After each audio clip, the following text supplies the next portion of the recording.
True, nervous, very, very dreadfully nervous. I had been and am, but why will you say that I am mad? The disease had sharpened my senses, not destroyed, not dulled them. Above all was the sense of the hearing acute. I heard all things in the heaven and in the earth. I heard many things in hell. How then am I mad?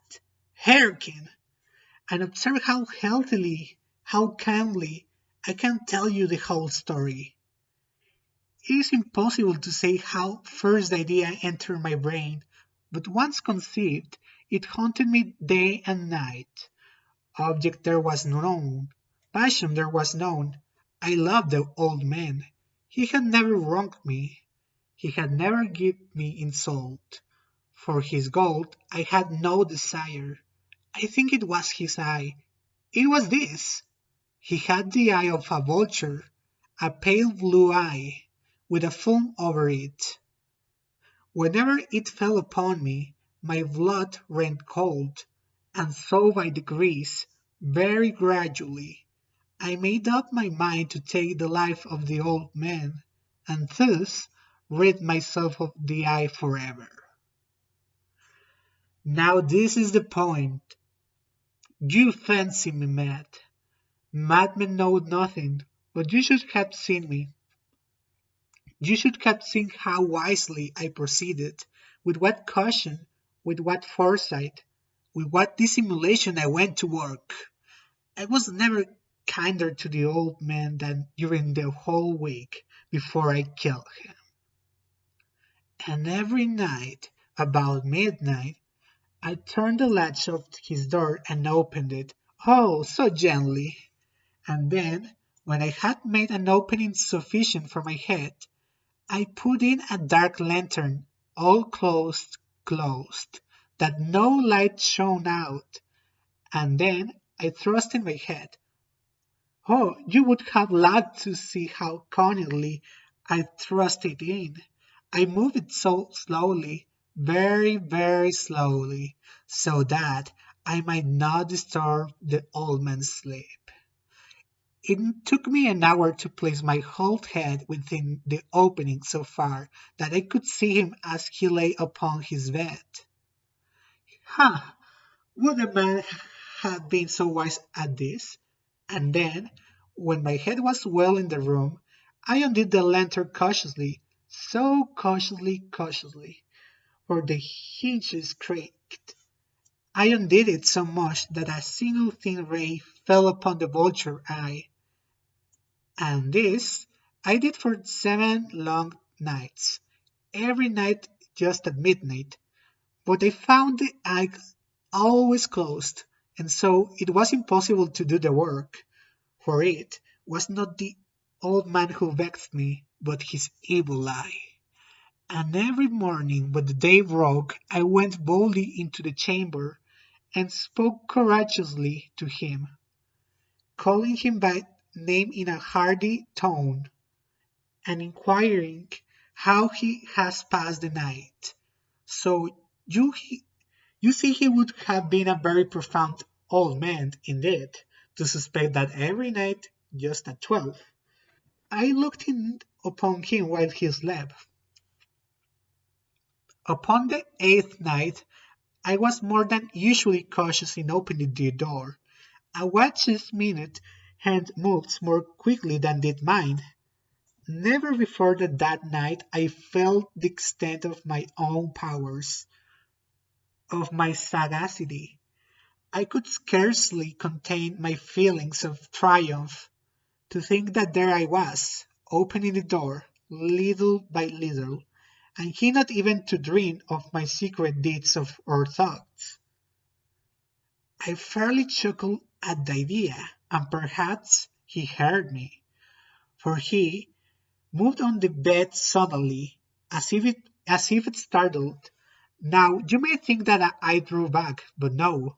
His room was as black as a pitch with a thick darkness, for the shutters were close fastened, through fear of robbers, and so I knew that he could not see opening of the door, and I kept pushing it on steadily.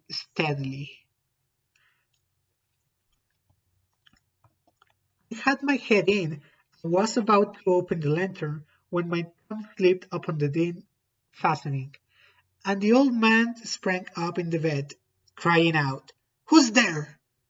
I kept quite still and said nothing. For a whole hour I didn't move a muscle, and in the meantime I didn't hear him lie down. He was still sitting up in the bed listening, just as I had done, night after night, hearkening to the death watches in the wall. Presently I heard a slight groan, and I knew it was the groan of a mortal terror. It was not a groan of pain or grief. No, no. It was the low, stifled sound that arises from the bottom of the soul when overcharged with awe. I knew the sound well, many a night, just at midnight, when all the world slept. It has welled up from my own bosom, deepening with its dreadful echo. The terrors that distracted me. I say I knew it well. I knew the old man felt and pitied him, although I chuckled at heart. I knew that he had been lying awake from ever since the first slight noise, when he had turned in the bed. His fears had ever since growing upon him. He had been trying to fancy them causeless, but could not. He had been saying to himself, "It is nothing but the wind in the chimney. It is only a mouse crossing the floor," or "It is merely a cricket which has made a single chirp."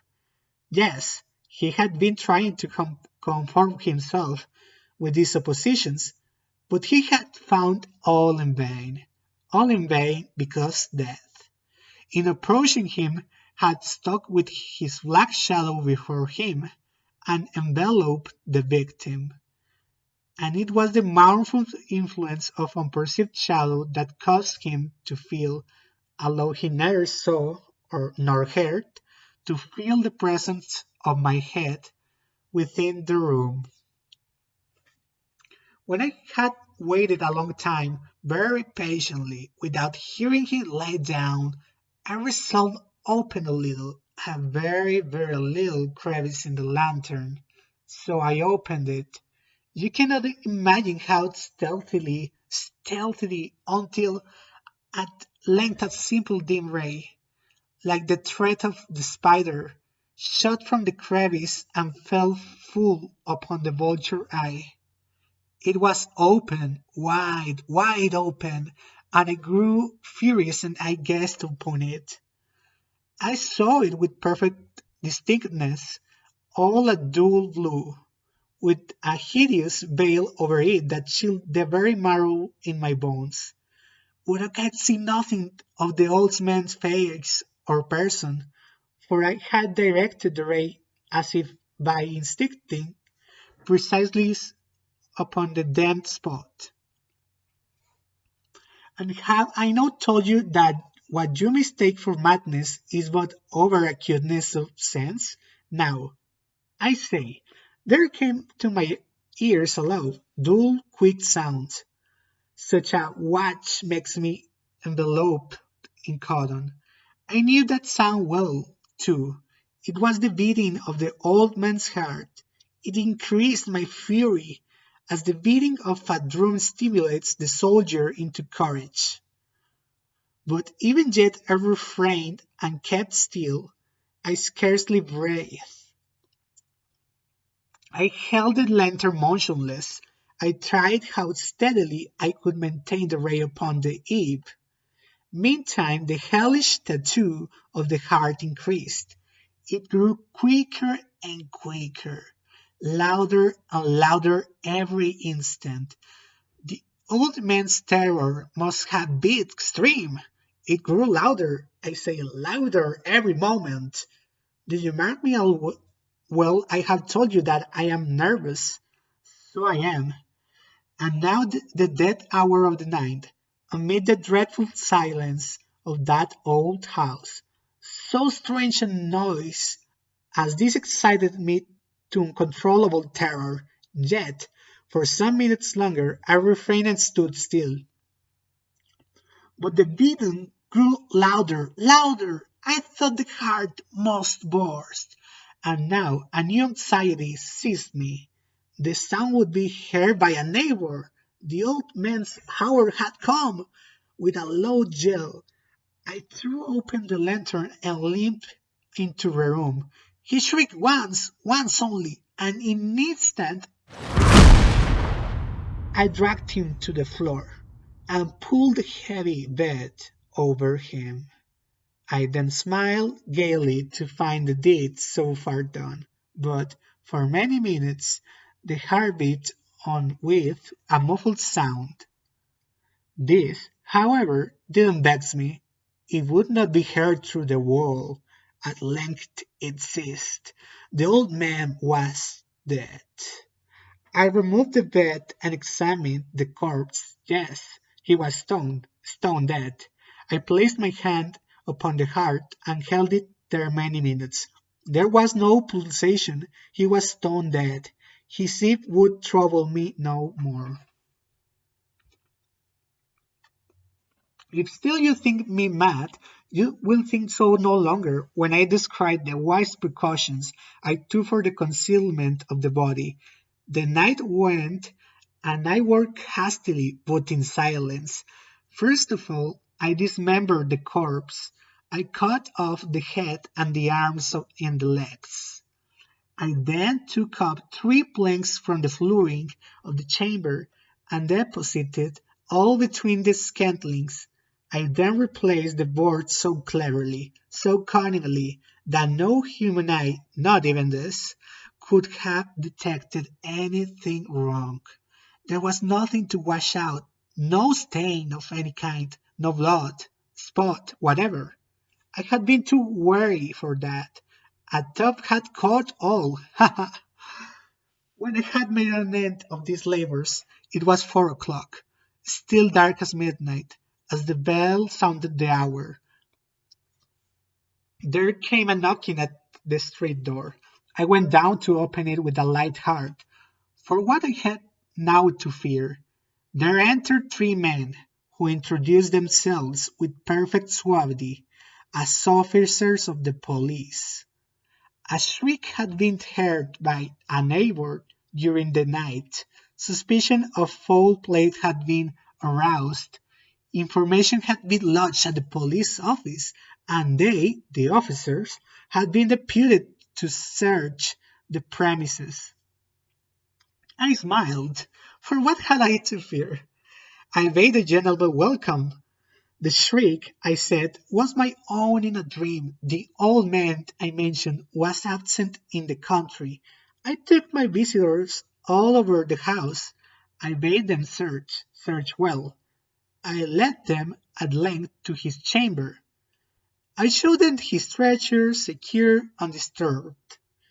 In the enthusiasm of my confidence, I brought chairs into the room and desired them here to rest from their fatigues, while I myself, in the wild audacity of my perfect triumph, placed my own seat upon the very spot beneath which reposed the corpse of the victim. The officers were satisfied. My manner had convinced them. I was singularly at ease. They sat, and while I answered cheerily, they chatted of familiar things, but ere long I felt myself getting pale and wished them gone. My head ached, and I fancied a ringing in my ears, but still they sat and still chatted. The ringing became more distinct. It continued and became more distinct. I talked more freely to get rid of the feeling, but it continued and gained definiteness until, at length, I found that the noise was not within my ears. No doubt, I now grew very pale, but I talked more fluently and with a heightened voice. Yet the sound increased, and what could I do? It was a low, dull, quick sound, much such a sound as a watch makes when enveloped in cotton. I gasped for breath, and yet the officers heard it not. I talked more quickly, more vehemently, but the noise steadily increased. I aroused and argued about trifles, and in a high key and with a violent gesticulations. But the noise steadily increased. Why would they not be gone? I paced the floor to and fro with heavy strides, as if excited to fury by the observations of the men. But the noise steadily increased. Oh God, what I could do! I flung I raved. I swore. I swung the chair upon which I had been sitting, and grated upon the boards. But the noise arose over all, continually increased. It grew louder, louder, louder, and still the men chatted pleasantly and smiled. Was it possibly they heard not? Almighty God! No, no, they heard, they suspected, they knew, they were making a mockery of my horror. This I thought, and this I think, but anything was better than this agony, anything was more tolerable than this derision. I could bear those hypocritical smiles no longer. I felt that I must scream or die, and now again, hark, louder, louder, louder, louder! Villains! I shrieked. Dissemble no more. I admit the deed. Tear out the planks. Here, here. It is the beating of his hideous heart.